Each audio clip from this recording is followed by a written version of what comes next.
is your first time at an event like the Expo?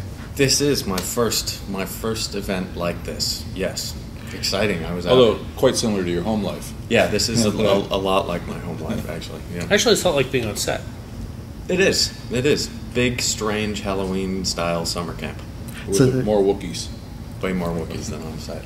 So did you see any of the a lot of the costumes as you was walking in, or did you see any of the effects? So a lot. If you come to this event, you see everyone dresses up. Oh yeah, and so forth. It's fantastic. Yeah.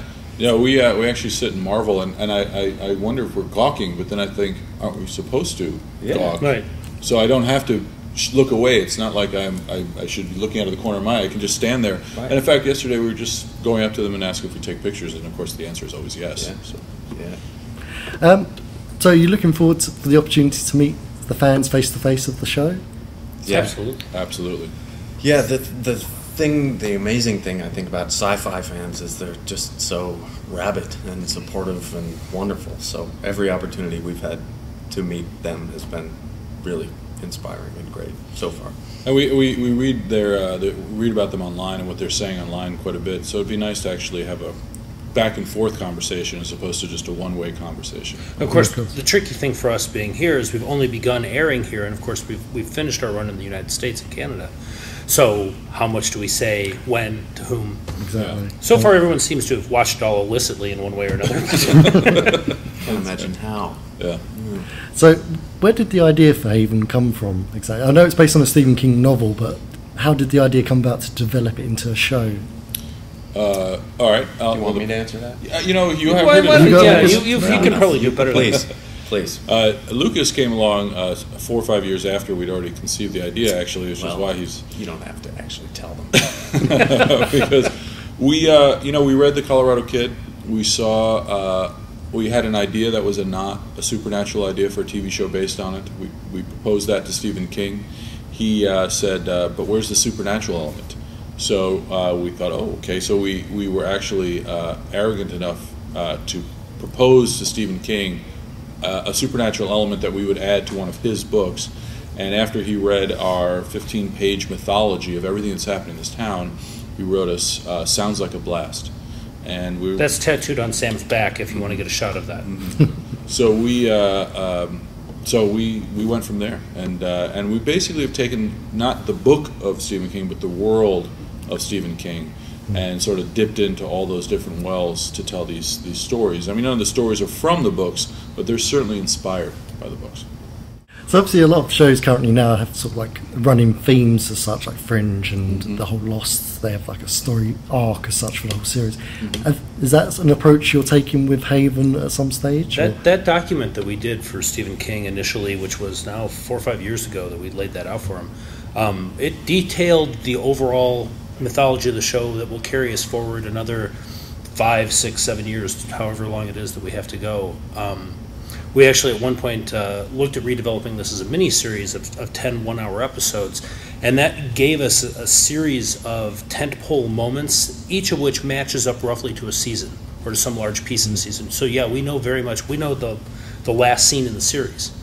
We are very much committed to the idea of a standalone episode, that we meet someone who has an affliction, supernatural affliction, every week, and we follow their story for the hour, and we will always have that. And in the beginning of the season, which I know in the UK, I think we're in episode 3 or 4, something along the mythology of what's happening is being developed very, very slowly. And then as the season goes, we reveal more and more and more until the explosion of that happens in the last episode, which is pretty much just answering a lot of questions, and then of course asking a whole new slew of them.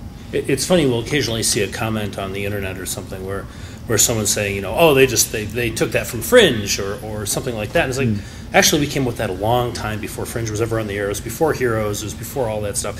And we're all stealing it from previous sources anyway. So, there it is. So when approaching writing an episode as such, how do you develop a storyline? As producers, do you approach it by taking a writer and saying, we've got an idea where you want to take this, and do you let them have a certain reign of freedom to explore the universe you've already created? Or do you have a sort of like a pinpoint of information you want for that specific episode to put across? Right. Well, Jim and I are writers and co-creators of the show, and we have a room full of writers. Yeah. And we walked in and said, and we'll do the same thing now, Jim and I and Scott Shepard, who's also the head writer on the show. We sit around and talk about what the second season is, and by the time we start writing at the end of November, when we sit down with the room full of writers, we'll say, here are our 13 episodes. This is what's going to happen roughly in the first 3. This is the last. These are the arcs within it. This is what our characters are going to go through within this. We're introducing this new character. We'll lay all that, and then we'll say, okay, let's discuss.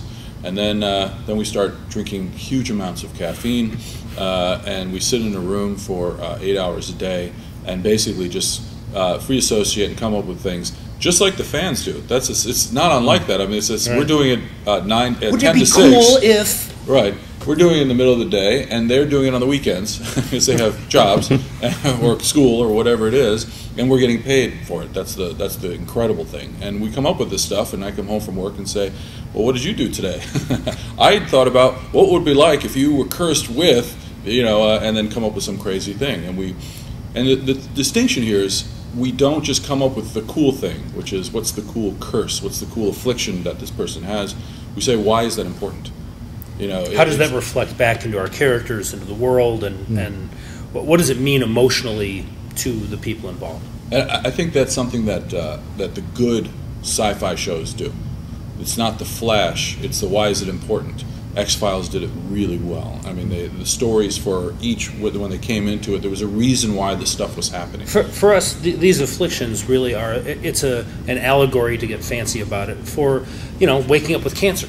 You're waking up with whatever it is, you're numb, you can't feel. How would someone respond to that? And it's very similar. And Lucas, on that, your character, of course, you don't feel pain because you're, I'm not sure, is it afflicted? It's affliction, isn't it? Yes. Troubled. So obviously you do feel pain in real life. How do you act? He doesn't. See. They put out a call specifically for a guy that was physically numb. Yeah. And finally, this thing that has been such a burden my whole life came in handy. Yeah.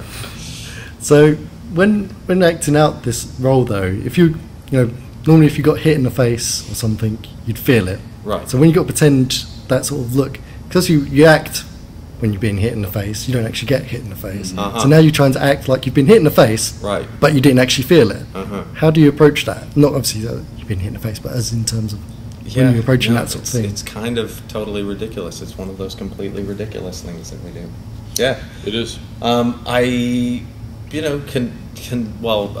than the fact that I am just a generally unfeeling person. It's silly, but I have to remind myself all the time. If I bump into a door frame on the way out, I mean, obviously the body reacts, but I'm not allowed to say, ow,